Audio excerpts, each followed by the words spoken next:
నమస్తే అండి. మన journey with Sai all tips ఛానల్కి స్వాగతం సుస్వాగతం.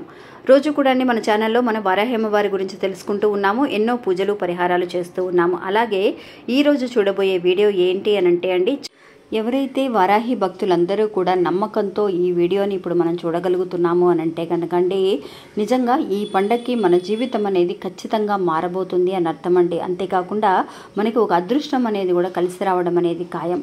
అంటే అండి, ఒక భక్తురాలికి జరిగిన ఒక చిన్న విషయాన్ని మీ అందరికీ కూడా తెలియజేయబోతున్నాను అనమాట. ఒకసారి వీడియోని పూర్తిగా చూడండి. ఇంకా వీడియోలోకి వెళ్ళడానికి ముందుగా మన ఛానల్ ఎవరైతే కనుక కొత్తగా చూస్తున్నారో వాళ్ళు ప్లీజ్ సబ్స్క్రైబ్ చేసుకోండి ఫ్రెండ్స్. మీకు వీడియో నచ్చితే కనుక ఒక చిన్న లైక్ చేసి సపోర్ట్ చేయండి. మీ ఫ్రెండ్స్ అందరికి కూడా షేర్ చేయండి. మనకి తెలిసిన గురువు గారు ఒక ఆయన ఉన్నారండి. ఈ గురువు గారికి జ్యోతిష్య శాస్త్రంలో ఎన్నో సంవత్సరాల అనుభవం అనేది ఉంది.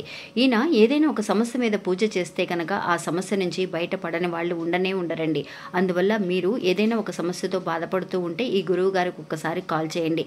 మీ సమస్య ఎటువంటిదైనా సరే స్వామివారు చేసే పూజ ద్వారా ఆ పరిష్కారం కొద్ది రోజుల్లోనే కనిపిస్తుంది. ఈ గురువు గారి పేరు సుబ్రహ్మణ్యరాజు గారండి. ఆయన కాంటాక్ట్ నెంబరు 9347293375. మీరు ఒక్కసారి ఆయనకి కాల్ చేయండి. ఇంకా వీడియోలోకి వెళ్దామండి. సాధారణంగా అండి మన వారాహి అమ్మవారికి సంబంధించినంత వరకు కూడా ఎన్నో పూజలు పరిహారాలు చేస్తూ ఉన్నాము. నిజంగా రేపటి నుంచి రేపు మనకి చక్కగా భోగి పండుగ స్టార్ట్ అవుతుందండి. భోగి, సంక్రాంతి, కనుమ ఈ పండుగ 3 రోజులు కూడా అండి నిజంగా మన అమ్మవారిని తలుచుకొని ఒక విషయాన్ని, ఏదైనా ఒక విషయాన్ని మనం పర్టికులర్గా తలుచుకొని మనం ఇది జరగాలి అని చెప్పి అనుకుంటే కనుక ఖచ్చితంగా జరుగుతుందండి. ఎందువల్ల అలా చెప్పగలుగుతున్నాము అని అంటే, నిజంగా చాలామంది అండి ఇంతకుముందు వారాహి అమ్మవారి గురించి తెలియని వాళ్ళు అమ్మవారిని పూజించడానికే ఎంతో భయపడుతూ ఉండేవాళ్ళు. వారాహి అమ్మవారి ఫోటో తీసుకొచ్చి పెట్టుకోవచ్చా, ఒకవేళ విగ్రహం పెట్టాలి అని అంటే ఎలాంటి విగ్రహం పెట్టాలి, మనం అసలు ఎలా పూజలు చేయాలని భయపడేవాళ్ళు ఈరోజు ఎన్నో మంత్రాలని, అమ్మవారి ఫోటోని నేను తెచ్చుకుంటున్నానక్క, ధైర్యంగా ఇంట్లో పెట్టి పూజ చేసుకుంటున్నాము, మాకు మంచి జరుగుతుంది, నిజంగా మీరు పెట్టే మంత్రాలన్నీ కూడా మాకు చాలా బాగా ఉపయోగపడుతున్నాయి అని ఎంతోమంది అంటూ ఉన్నారండి. అలాగే మన రేపటి నుంచి అంటే అండి భోగి పండుగ రోజు నుంచి 13, 14, 15 మనకి ఈ 3 రోజులు కూడా అండి నిజంగా చాలా నిష్టగా, ఎలా అయితే అమ్మవారికి ఇష్టమైన పంచమి తిథులలో మనం 5 రోజులు అమ్మవారిని తలుచుకొని ఒక దీపారాధన చేస్తాము. ఈ 5 రోజులు కూడా దీపారాధన చేస్తానని కానీ, 5 అనే సంఖ్యతో కూడిన పంచముఖ దీపాన్ని వెలిగిస్తానని కానీ, లేదంటే 5 రకాల నైవేద్యాలు పెడతానని కానీ, ఎలా అయితే మన కోరిక తీర్చుకోవడానికి, మన సమస్య తీరడానికి మనం మొక్కుకుంటామో అలాగే ఈ 3 రోజులు కూడా అండి ఒక భక్తురాలు ఆవిడ చేసిన ఒక విధానం గురించి మనకు తెలియచేశారండి. అంటే ఇంతకుముందు పోయిన సంవత్సరం కూడా మనం తెలియచేసాము, అమ్మ ఇలా చేస్తే కనుక ఖచ్చితంగా ఈ పండగ మీ జీవితం మారుతుంది అని చెప్పి మీరు చెప్పారక్క. నిజంగా అలాగే మారింది. మా జీవితంలో ఎన్నో అద్భుతాలు జరిగాయి.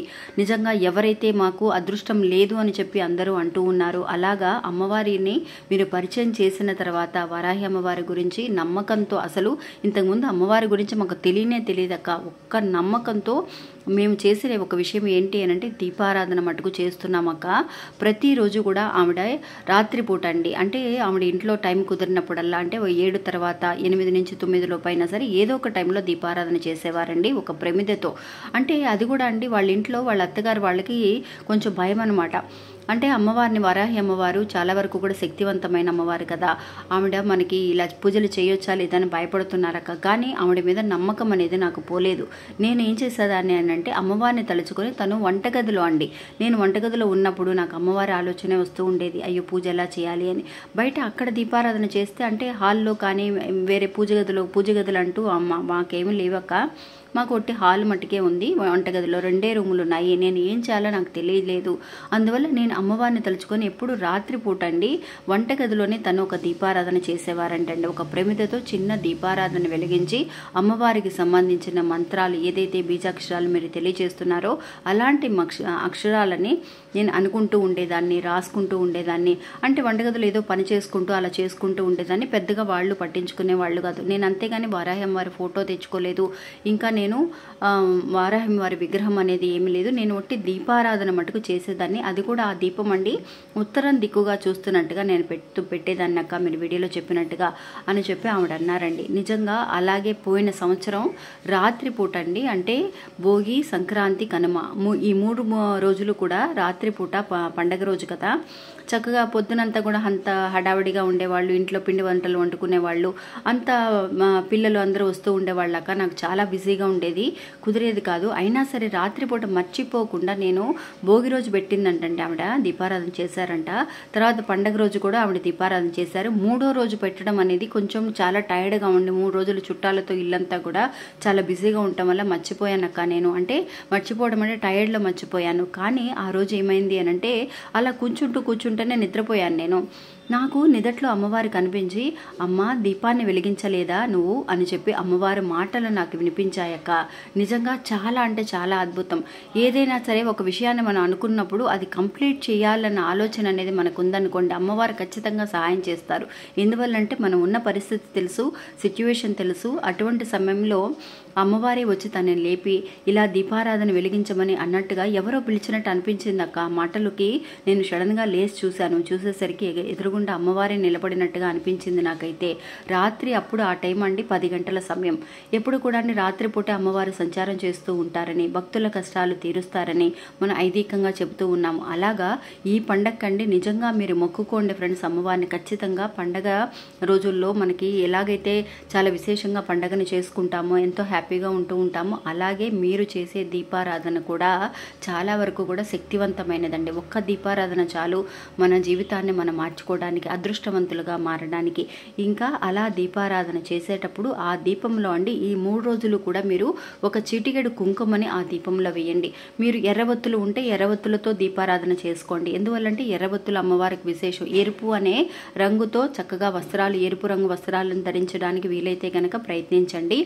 అలా కుదరలేదు అని అనుకున్న వాళ్ళు మీరు వెలిగించే దీపారాధనలో ఒక్కొక్క రోజు ఒక్కొక్క చిటికెడు కుంకుమని వేసి ఆ దీపంలో నెయ్యితో దీపాన్ని మామూలుగా వెలిగించుకోండి ఫ్రెండ్స్. కంపల్సరీగా ఆవు నెయ్యితో వెలిగిస్తే చాలా విశేషం అండి. అలా వెలిగించిన దీపారాధనలో ఒక చిటికెడు కుంకుమని వేసి వెలిగిస్తూ ఉండండి ఈ 3 రోజులు కూడా.